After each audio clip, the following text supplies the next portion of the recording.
खुली चुनौती दे रहा हूं नीतीश कुमार जी को कि आपके 18 साल में बिहार के लोग शराबी हुए। इसी नीतीश कुमार जी को मुख्यमंत्री बनाने के चक्कर में लालू प्रसाद जी ने कई आपराधिक मामले मेरे खिलाफ कराए। नीतीश कुमार जी ही सबसे बड़े फंसाने वाले तंत्र के मालिक बैठे। दुर्भाग्यपूर्ण के साथ सूचना देना पड़ रहा है कि भारतीय जनता पार्टी का प्रदेश कार्य समिति की बैठक हम लोगों की होनी थी कल 20 तारीख को, और बिहार सरकार के द्वारा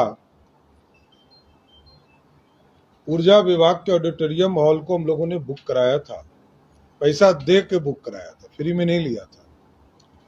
लेकिन नीतीश कुमार की सरकार भारतीय जनता पार्टी से इतनी डरी हुई है कि अब भाजपा को कार्यक्रम भी नहीं करने देने चाहती है, और भाजपा के किसी भी संगठन की बैठक को नहीं होने देने के लिए इतने नीचे स्तर पर नीतीश बाबू आप गिरेंगे, ये हम लोगों ने कभी सोचा भी नहीं था।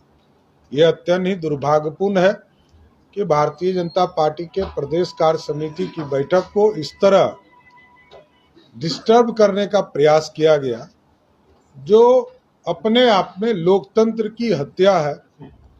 हम दूसरे जगह कार्यक्रम करेंगे, लेकिन नीतीश बाबू से यह उम्मीद नहीं थी कि इस तरह के गलत स्टेप भी सरकार के द्वारा लिए जाएंगे। अब क्या कारण दिया गया है कैंसिल करने का, कुछ रीजन दिया गया? देखिए, साफ तौर पर जब हम लोगों ने बुक कराया वहां हमारा समय फिक्स हो गया। यदि किसी भी कारण से उनको रद्द करना था तो उसी दिन अलाउट नहीं करते, हम दूसरे विकल्प पे जाते। लेकिन ठीक जब 24 घंटे के अंतराल के अंदर में आ गया कार्यक्रम, क्योंकि दूसरे जगह चाहे वो बापू सभागार हो या श्री कृष्ण मेमोरियल हॉल हो, सभी जगह 24 घंटे के पहले बुकिंग बंद हो जाते हैं।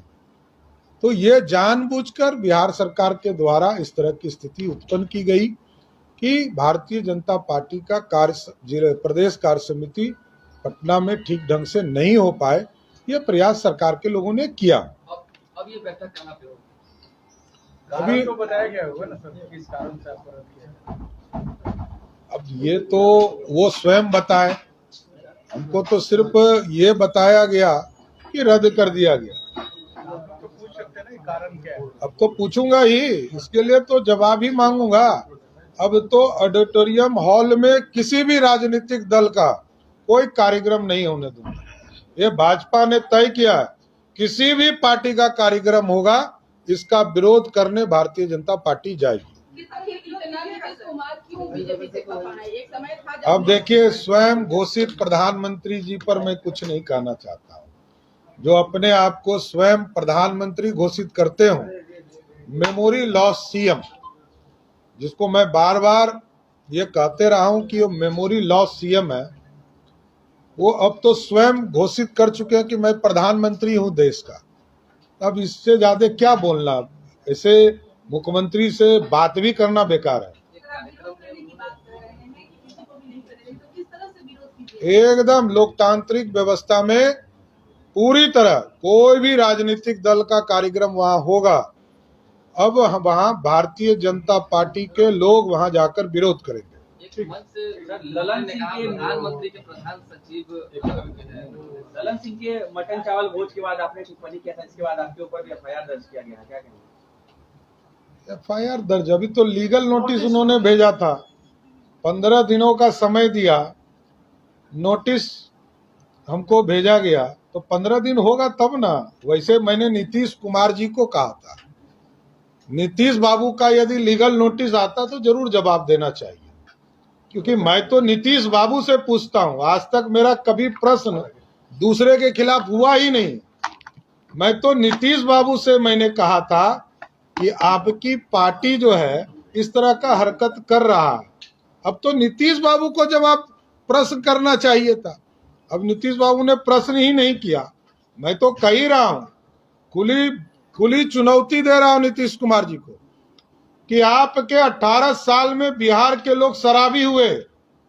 कल तक 1000 भी शराब की दुकान बिहार में 2005 तक नहीं था, और 2005 से लेकर 16 तक 10,000 से अधिक शराब की दुकानें हुई तो बिहार के लोगों को शराबी किसने बनाया?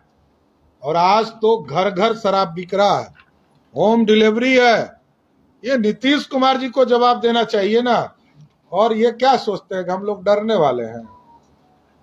अरे हम तो आंदोलन से ही आए हैं। इसी नीतीश कुमार जी को मुख्यमंत्री बनाने के चक्कर में लालू प्रसाद जी ने कई आपराधिक मामले मेरे खिलाफ कराए, उससे कोई फर्क नहीं पड़ता है। मैं जानता हूं ये नीतीश बाबू का षड्यंत्र मैं जानता हूं। यही फंसाते हैं बिहार में, यही फंसाते हैं। नीतीश कुमार जी ही सबसे बड़े फंसाने वाले तंत्र के मालिक बैठे हैं। तेजस्वी यादव ने कहा है कर्नाटक हारने के बाद भाजपा को अब बिहार हारने का डर सताने लगा। देखिए, अब राजनीतिक तौर पर कोई यदि राजनीतिक तौर पर कोई काम कर रहा हो तो बात कीजिए। पिछले 8-10 महीने से तो मैं नहीं जानता हूँ कि तेजस्वी यादव बिहार की राजनीति में भी हैं। नीतीश कुमार ने एक मंच से अपने सचिव को प्रधानमंत्री का सचिव कर दिया। अरे यही तो मैंने कहा कि स्वयं घोषित किए कि मैं प्रधानमंत्री हूँ। देखिए, होता क्या है कि रात में सपना देखते हैं नीतीश बाबू, उस सपना दिन भर याद रहता है। अब तो हमको लगता है कि इलाज विलाज की जरूरत है। कभी बिहार शरीफ बनाने लगते हैं, कभी कुछ और बात ऐसी बात बोल जाते हैं जिसको हम ही लोग शर्मसार हो जाते हैं।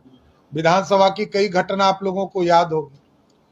तो अब वो क्या क्या बोलते हैं वही जाने। नीतीश कुमार जी ने बिहार को बर्बाद किया, ये मैं जानता हूँ। पटना के कोतवाली थाना में आपके खिलाफ एफआईआर दर्ज हो गया। अरे जिसने एफआईआर मेरे खिलाफ कराया उनसे ये पूछिए कि उन्हीं को शराब के मामले में अभियुक्त बनकर जेल जाना पड़ा। वो शराब पीने में जेल जा चुके हैं, वो हम पे केस कर रहे हैं। मैंने तो चैलेंज किया है नीतीश कुमार जी को। दम है भारतीय जनता पार्टी का एक एक कार्यकर्ता, एक एक नेता, जब मांगोगे खून देंगे। खून लो, जांच कराओ।